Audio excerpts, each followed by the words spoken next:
Bom, hoje a gente vai falar sobre um assunto bem bacana, eu quero que você acompanhe comigo, porque a gente vai falar sobre desenvolvimento e habilidades sociais e cognitivas em jovens em situação de inclusão. Olha que interessante. Isso exige um planejamento, exige estudo, né? Exige práticas, atividades, movimentação. Para falar sobre esse assunto, eu recebo aqui com muito carinho, para bater esse papo com a gente, Alexandra Biagio. Ela é psicopedagoga e vai explicar para a gente, iluminar um pouquinho o assunto. Seja bem-vinda, Alexandra. Muito prazer estar aqui, Dani. Muito obrigada a todos. Muito bom falar sobre inclusão com propósito. E inclusão com propósito. Isso é um assunto que é de todos, né? Exato, exatamente. Com todos. Eu queria que você falasse um pouco para a gente sobre o convívio social, principalmente na prática, como que funciona para jovens. Bom, a gente tem evidências científicas, né? Por exemplo, a Classificação Internacional de Funcionalidade, que fala sobre a participação desses jovens nos ambientes sociais, nos ambientes externos, fora de sala de terapia, fora de sala de aula, né? E esses jovens, quando eles saem da escola, eles ficam meio perdidos, né? Os que estão em situação de inclusão. Dá um exemplo pra gente, que situação de inclusão seria? Por exemplo, projetos que levam esses jovens para museus, levam esses jovens para teatros, para que eles consigam se colocar e se sentir pertencentes de lugares sociais, que por vezes são muito restritos para eles, né? Por exemplo, existem questões sensoriais, existem questões sociais, de comportamento. Então, a gente treina habilidades, por exemplo, de comportamento, como se comportar. Então, a gente treina funções executivas para que ele controle ali os seus impulsos em treino de controle inibitório, que é a função executiva, né? Isso a gente faz em sala clínica, em sala de terapia.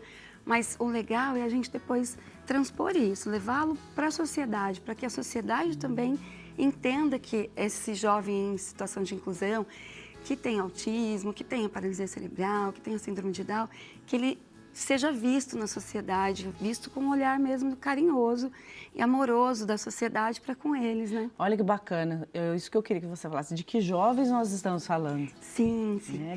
São muitos, né?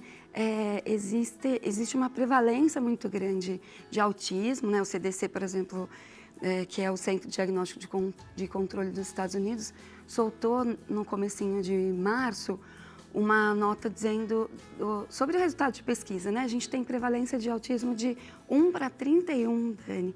É bastante gente, né, sendo diagnosticada. Assim como temos muitos jovens no Brasil, também o Censo Brasil trouxe dados agora em maio de 2025, sobre a amostra de 2022, trazendo uma incidência de quase 2,5 milhões de pessoas com autismo. Mas também temos outros diagnósticos, né, importantes da gente falar, como síndrome de Down, paralisia cerebral e tantas outras crianças e jovens que precisam do nosso olhar para que eles saiam um pouquinho, vá para teatro, consiga participar, né? Existem alguns projetos já atuais, como Sala Azul, nós participamos de algumas dicas lá no PAMA esse ano, falando sobre como deixar um ambiente mais propício para essas crianças com autismo, por exemplo, né? Também temos parceria com a Pinacoteca do Estado, assim, algumas clínicas, né, e pessoas que trabalham com inclusão. E a Pinacoteca, ela deixa ali obras concretas para as crianças e jovens vivenciarem, então tocarem a obra, colocarem a roupa, por exemplo, do Mestiço, né, que é um quadro muito famoso. Então, assim, elas vão vivenciando na prática, encenando, se movimentando e indo para a sociedade. Como é a vida? Eu queria que você desse um exemplo para a gente desse jovem, a gente está falando de um jovem, né? De um jovem que não se sente incluído como ele é. E como é um jovem que se sente pertencente à sociedade? Bom, o jovem em situação de inclusão que não é incluído integralmente nesses espaços sociais, geralmente ele é depressivo, ele é triste, né? Também nesses dados que eu falei do censo, ansioso, então traz ansiedade, traz preocupações que estão dentro da cabeça e do coração. Às vezes ele tem possibilidades assim de mostrar suas capacidades, mas ele está ali dentro sem ser incluído. Que interessante isso. Ou seja, como você falou no início, ele só se sente vivo ali, às vezes, dentro do consultório, né? Na hora de tratamento. Onde ele tem a fala, onde ele escuta pode falar, ativa. né? Escuta ativa, exatamente. Mas ele precisa ser ouvido em outros espaços, né? Toda habilidade ela é treinável, então a gente precisa treinar também e dar escuta a eles, dar voz a eles. Porque quando eles falam, eles se sentem pertencentes, né? Ficam menos ansiosos, menos depressivos. Tem estudos também aqui no Brasil falando sobre as comorbidades, por exemplo, do jovem com autismo. E a primeira delas é TDAH e a segunda é depressão, Dani. Nossa. Uma grande parte, cerca de 28% a 30% de jovens com autismo têm depressão, porque estão praticamente excluídos, segregados, né? Não se sentem vistos, escutados, né? Exato. Parece que me dá a sensação quando você fala que isso começa dentro de casa, né? Sim. Hoje em dia existem muitos grupos, né? Você participa de movimentos, existem muitas pessoas que fazem isso de maneira muito generosa, mas isso começa dentro de casa. Como que a família pode fazer essa inclusão? Bom, além de procurar projetos sociais, né? Procurar parceiros de inclusão, os terapeutas que atendem essas crianças, esses jovens, eles podem dar dicas, mas quando eles não estão em tratamento, porque às vezes alguns já têm alta quando se tornam jovens adultos, né? Estão fora da escola, quando está amparado por escola, algum ciclo, alguma instituição, fica mais fácil de a família também estar amparada, porque a família também sofre, né? A família também... Exato. Então, procurar instituições como museus, teatros, paróquias que tenham programas de inclusão, né?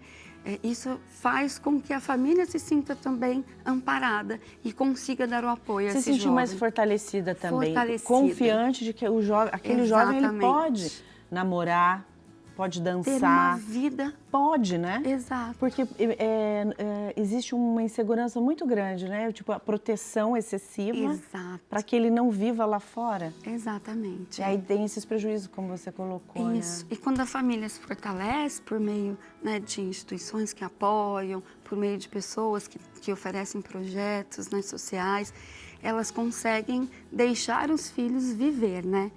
Incluir com propósito é isso, é que eles vivam de forma funcional na sociedade. E ser funcional é namorar, é dançar, sair, rezar, ir para uma igreja que acolha também, sim, né? Sim. Ir para espaços que acolham.